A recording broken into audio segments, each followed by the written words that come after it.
الله صحيح، حد ملاحظ اختفاء العيال بتاعت قناة الاهلي وابراهيم فايق بعد فضيحة الاهلي في افريقيا؟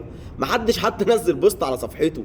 العيال دي كانت بتطلع في بداية الموسم مع ابراهيم فايق تقول زيزو الصفقة الاعظم في التاريخ بعد انتقال امبابي للريال، وكانوا بيقولوا الاهلي عنده سكواد جبار، هو الاقوى في افريقيا ومحدش يعرف يوقفه.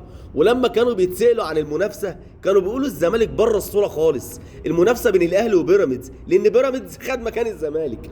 ففي واحد فيهم لما اتسأل عن اوضه اللبس قال لك الاهلي عنده نظام اسمه الاهلنه، اللاعب اللي بيدخل النادي بيتأهلن ويلتزم على طول بالنظام عشان خاطر ما فيش مشكله تحصل في اوضه اللبس بعد التعاقد مع زيزو.